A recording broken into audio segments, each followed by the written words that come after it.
Assalamualaikum warahmatullahi wabarakatuh. Perkenalkan, nama saya Magfira Anissa Fitri, mahasiswa dari Universitas Islam Negeri Sultan Maulana Hasanuddin Banten.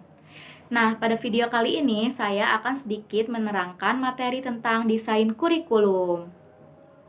Semoga video ini dapat bermanfaat untuk teman-teman semua ya. Yang pertama, pengertian desain kurikulum. Menurut Nana Sukmadinata, desain kurikulum adalah menyangkut pola perorganisasian unsur-unsur atau komponen kurikulum, di mana penyusunan desain kurikulumnya dapat dilihat dari dua dimensi horizontal dan dimensi vertikal. Dimensi horizontal adalah menyangkut isi kurikulum, sedangkan dimensi vertikal adalah menyangkut sekuens bahan berdasarkan urutan kesukarannya. Yang kedua, jenis desain kurikulum. Longstreet mendefinisikan desain kurikulum yaitu berpusat kepada pengetahuan atau knowledge centered design yang dirancang berdasarkan struktur disiplin ilmu. Nah, oleh karena itu, model desain ini juga dinamakan model kurikulum subjek akademis yang penekanannya diarahkan untuk mengembangkan intelektual siswa. Ada 3 bentuk organisasi kurikulum yang berorientasi pada disiplin ilmu. Yang pertama, Subject-Centered Design. Dan yang kedua, Learner-Centered Design. Yang ketiga, Problem-Centered Design. Nah, setiap desain kurikulum ini memberikan teknik atau cara yang efektif dalam proses pembelajaran, karena setiap desain kurikulum memiliki kelebihan dan kekurangan dalam pelaksanaannya. Nah, kita masuk ke desain yang pertama, yaitu Subject-Centered Design. Subjek ini merupakan bentuk desain yang paling populer, karena paling tua dan juga paling banyak digunakan. Nah, dalam subject center design ini, kurikulum dipusatkan pada isi atau materi yang akan diajarkan. Dan kurikulum ini terdiri dari mata-mata pelajaran yang terpisah-pisah. Oleh karena itu, kurikulum ini juga disebut separated subject curriculum. Yang kedua, desain yang kedua adalah learner center design. Desain ini berbeda dengan subject center design yang tadi, karena yang bertolak belakang dengan dari cita-cita untuk melestarikan dan mewariskan budaya, dan karena itu mereka mengutamakan peranan isi kurikulum. Learner-centered design ini memberikan tempat utama kepada peserta didik di dalam pendidikan atau pengajaran. Yang belajar dan berkembang adalah peserta didik itu sendiri. Jadi guru atau pendidik hanya berperan menciptakan situasi belajar mengajar, mendorong dan memberikan bimbingan sesuai dengan kebutuhan peserta didik. Jadi yang bergerak adalah peserta didik itu sendiri. Nah, kemudian desain yang ketiga adalah problem centered design. Problem centered design ini berpangkal pada filsafat yang mengutamakan peranan manusia atau man center. Nah, desain ini menekankan manusia dalam kesatuan kelompok, yaitu kesejahteraan masyarakat. Desain ini menekankan pada isi maupun perkembangan peserta didik.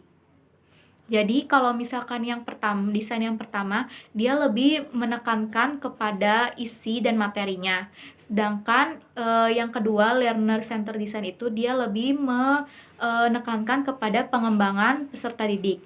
Nah, kalau yang ketiga ini dia dua-duanya bisa, yaitu menekankan pada isi maupun perkembangan peserta didik. Nah, kita masuk ke pembahasan yang terakhir, yaitu strategi pengembangan desain kurikulum. Nah, perancangan kurikulum ini dapat digolongkan dalam 6 langkah, yaitu yang pertama, mengidentifikasikan misi institusi dan kebutuhan para pengguna pendidikan. Nah, langkah yang pertama ini yang paling penting adalah untuk memahami misi dari institusi di mana kurikulum itu dibuat. Misalnya, dari Fakultas Pendidikan adalah untuk melatih para calon pendidik agar dapat memberikan pelayanan pendidikan kepada masyarakat. Nah, yang kedua yaitu penilaian kebutuhan pembelajaran. Langkah ini sering terabaikan oleh para pengembang kurikulum. Begitu ada siswa yang potensial, pengembang kurikulum harus bisa mengetahui sampai di mana titik kemampuan maupun kelemahan siswa-siswinya tersebut. Oleh karena itu, diperlukan data karakteristik siswa secara perorangan. Kemudian yang ketiga, penetapan tujuan kurikulum. Nah, langkah ini sangat penting karena menentukan filosofi instruktusional dan menentukan metode pembelajaran yang paling efektif. Selain itu, tujuan pembelajaran juga digunakan untuk menentukan desain dan pemilihan prosedur dari instrumen penilaian. Nah, yang keempat yaitu pemilihan strategi pendidikan. Pemilihan strategi pendidikan harus disarankan pada 3 prinsip utama. Yang pertama, metode pendidikan harus sejalan dengan tujuan pendidikan. Yang kedua, penggunaan beragam metode pendidikan lebih baik daripada hanya satu metode saja. Yang terakhir, pengembang kurikulum harus memastikan bahwa kurikulum tersebut sesuai dengan materi pembelajaran dan kompetensi pengajar. Kemudian yang kelima yaitu kompetensi kurikulum yang baru. Nah, mendesain sebuah kurikulum adalah hal yang amat menarik dan penuh daya kreatif dalam pengembangan kurikulum. Akan tetapi, tujuan utamanya bukan untuk mendesain kurikulum yang paling ideal dan paling baik, melainkan adalah bagaimana keberhasilan penerapannya dalam praktek pendidikan. Kemudian yang terakhir adalah evaluasi dan umpan balik untuk memperbaiki kurikulum. Nah, meskipun evaluasi merupakan langkah akhir dari pelaksanaan kurikulum, akan tetapi bukan berarti ini merupakan tindakan akhir. Data hasil evaluasi yang telah dikumpulkan harus digunakan sebagai kriteria untuk menyesuaikan kurikulum tersebut dengan tujuan program studi atau misi dari institusi. Jadi setelah adanya evaluasi kita bisa mengetahui langkah selanjutnya kita apa yang harus kita perbaiki, apa yang harus kita pertahankan dari dari desain dari kurikulum yang akan kita jalankan, begitu. Nah, kita telah masuk ke bab kesimpulan. Jadi, desain kurikulum merupakan rencana pembelajaran yang harus dilaksanakan oleh guru dan siswa dalam proses pembelajaran. Nah, desain kurikulum yang dapat digunakan dalam proses pembelajaran diantaranya adalah subject centered design, learner centered design, dan problem centered design.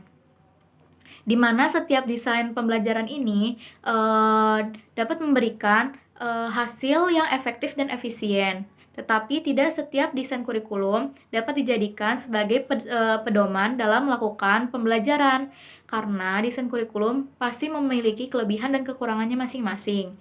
Jadi, dalam menentukan desain kurikulum, kita harus melihat dan menelaah mana desain kurikulum yang sesuai dengan tujuan yang akan kita laksanakan. Mungkin hanya sampai di sini materi yang dapat saya sampaikan, dan kurang dan lebihnya mohon maaf.